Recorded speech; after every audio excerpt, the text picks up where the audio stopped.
Hello, welcome, and thank you for allowing me to present to you today.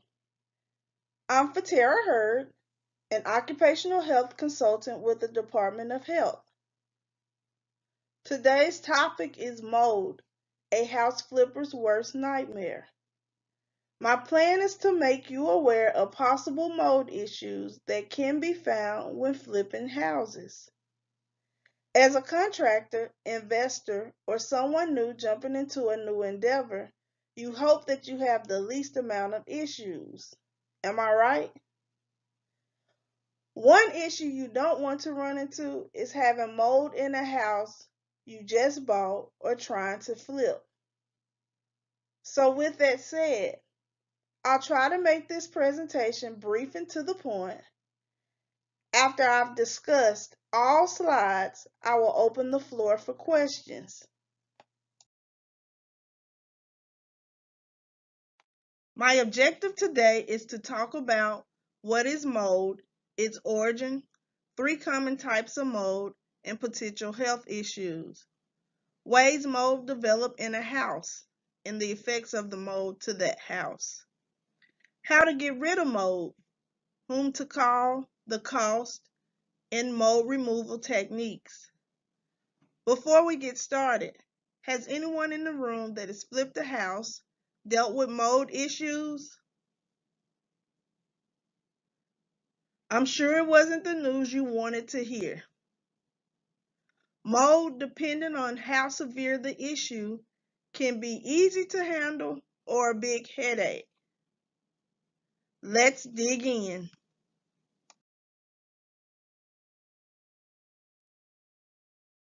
Okay, we're going to discuss what is mold, its origin, three common types of mold, and potential health issues. Mold is a term used to refer to fungi that grow in the form of multicellular thread-like structures called hyphae. Fungi that exist as single cells are called yeast. Some molds and yeasts cause disease or food spoilage. Others play an important role in biodegradation or the production of various foods, beverages, antibiotics, and enzymes.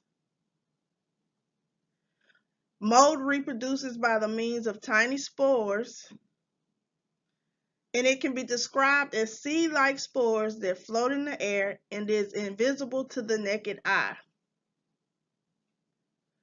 Mold, like most fungi, can grow almost anywhere there is moisture and organic materials that are in soil, on foods, in plants, and in people's homes.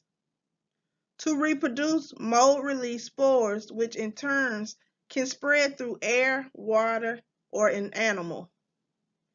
And mold can be found both indoor and outdoor, but we will talk more about that a little later.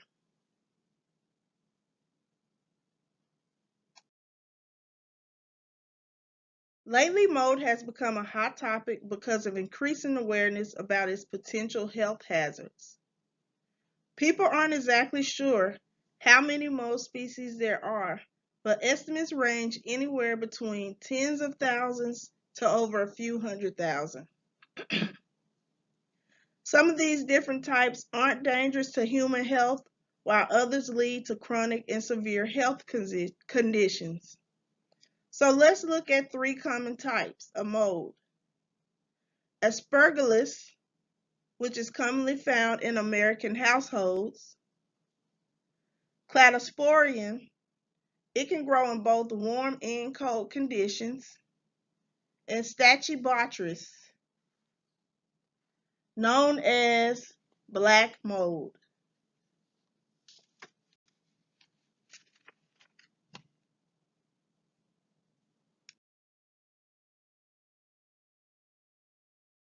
Aspergillus is most commonly found in American households.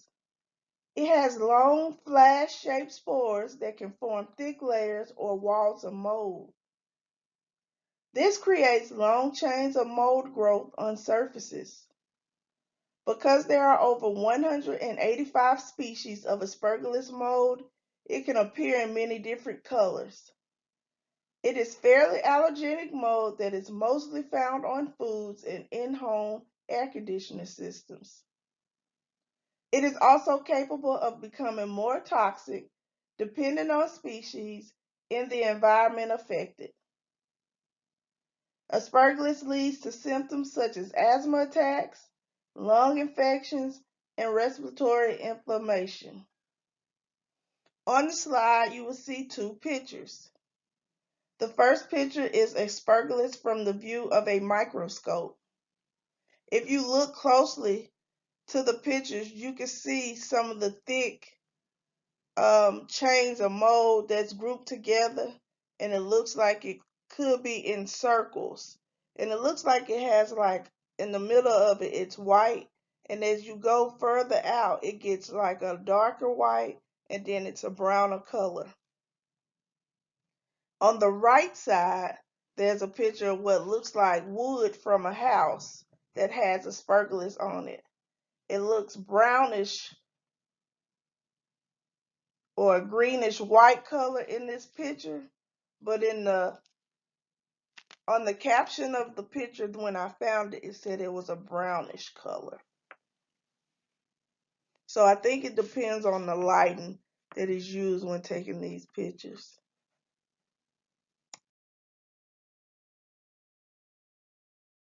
Cladosporium is another type of mold found in homes.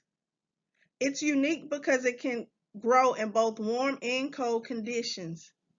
It is often found thriving in indoor materials such as fabric, upholsteries, and carpets. It also presents itself under floorboards and inside cupboards. Cladosporium is an olive green or brown colored mold that's with sway-like texture. It causes allergic reactions to the eyes, nose, throat, and skin. Exposure to cladosporium causes skin rash and lesions, asthma, lung infections, and sinus issues.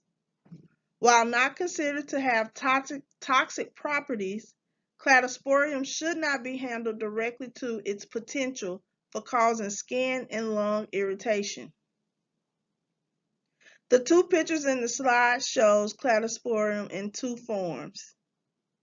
The first picture shows it in the peach tree like they're in a lab. It looks like the second peach tree shows cladosporium forming because it's like all white. And in the second one, it looks like it's set a little longer, so the color is starting to take its place. It's forming. So you see the greenish inside of it, but the outside white area, it's. And the second picture is on a house. It looks like this house has had some water damage that's set in the corners. And in the picture, it looks like it's black. But I'm sure if we were up close and in person to this picture or in that house, the cladosporium would look brown.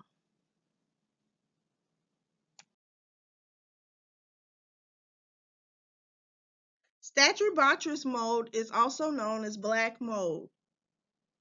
It is a dark greenish or black in color and has slimy texture. It thrives in damp, wet areas with high humidity levels that maintain these environmental conditions for weeks. It is known for growing on cellulose materials such as woods, cardboard, paper, hay, or Whitaker. It is a toxigenic type of mold that can also cause allergic reactions. Because it produces mycotoxins that cause severe health problems to those who have been exposed to it, Stachybotrys exposure symptoms include difficult breathing, sinus issues, fatigue, and even depression. Dual aches and pains in the mucous membrane of the sinus is common among people who suffer from black mold exposure. If you've been exposed to Stachybotrys, you may also experience burning sensations with your airways, a tightening in the chest, persistent cough, nosebleed, fever, and painful headaches. I enjoy looking at these two slides. The first one shows you Stachybotrys under a microscope. You can see the little slimy texture, but you can also see it in the second picture. If I walked into a house and the walls look like this, that it looks like on this second picture, I think I would be sick. The second picture is a house that has severe water damage and mold created itself within the back of those walls. And then when they tore the walls off, this is what it looked like behind there.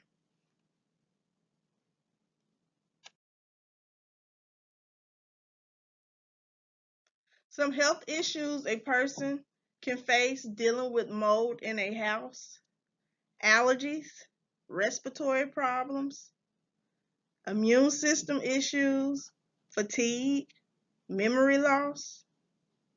When dealing with allergies, some people may start having nasal stuffiness, throat irritation, coughs, wheezing, eye irritation, skin irritation. Mold exposure can also potentially cause respiratory conditions in healthy people. This includes symptoms such as upper respiratory tract problems, coughing and wheezing, and shortness of breath. And some people can develop respiratory illnesses like asthma. It's very concerning for healthy children who may go on to develop asthma or other types of respiratory illnesses. So for people who don't know, asthma is a chronic lung disease that inflames and narrows the airway of the lungs. It makes it very hard for you to breathe. And for those who currently suffer from asthma, mold exposure can intensify symptoms and cause asthma attacks. Although some black mold can be harmful, most of them are toxic. If you ever suspect such toxic mold to grow in your house, you need to address the problem right away. Get help, please.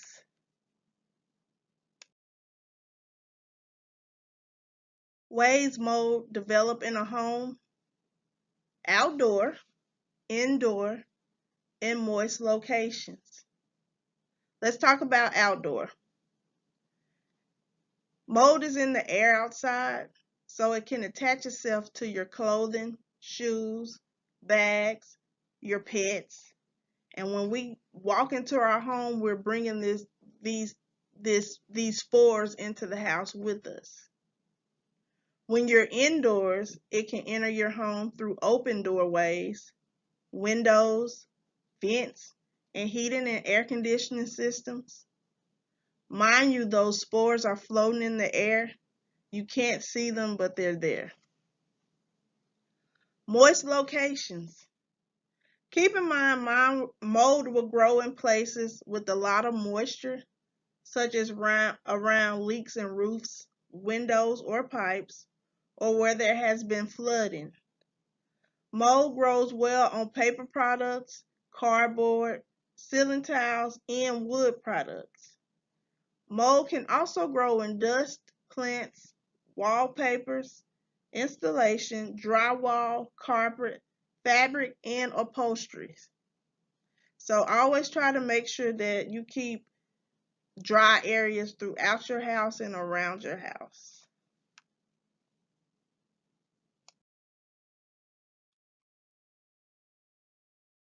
How to get rid of mold. You can address the issue in two ways: contacting a professional cleaning service or dealing with the issue on your own. If you choose the professional cleaning service, you will be spending quite a bit of money. If you choose to do it on your own, you're still probably going to spend a lot of money, but you're also going to give up a lot of time.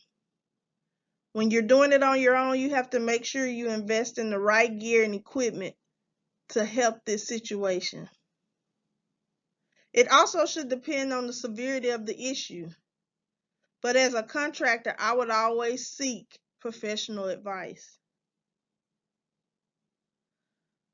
The cost for a professional service can cost anywhere from $500 to $6,000, but the price can soar into tens of thousands if the problem is severe and depending on your area. Mold removal can typically take about 3 to 7 days or longer. This is based on how severe. Be sure to factor this remediation into your deadline as well.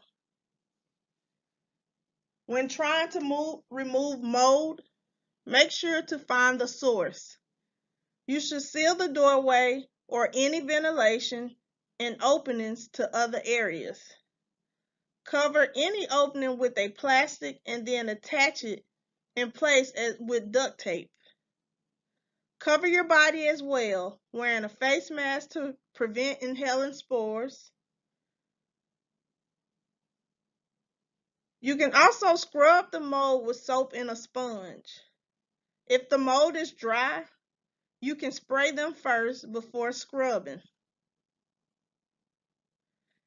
Depending on the mold, it is okay to use commercial products.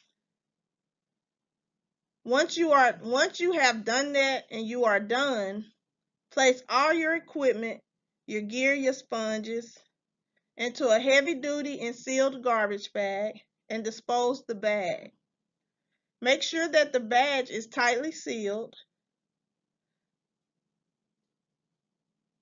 This is one way to remove black mold in a house without costing too much money.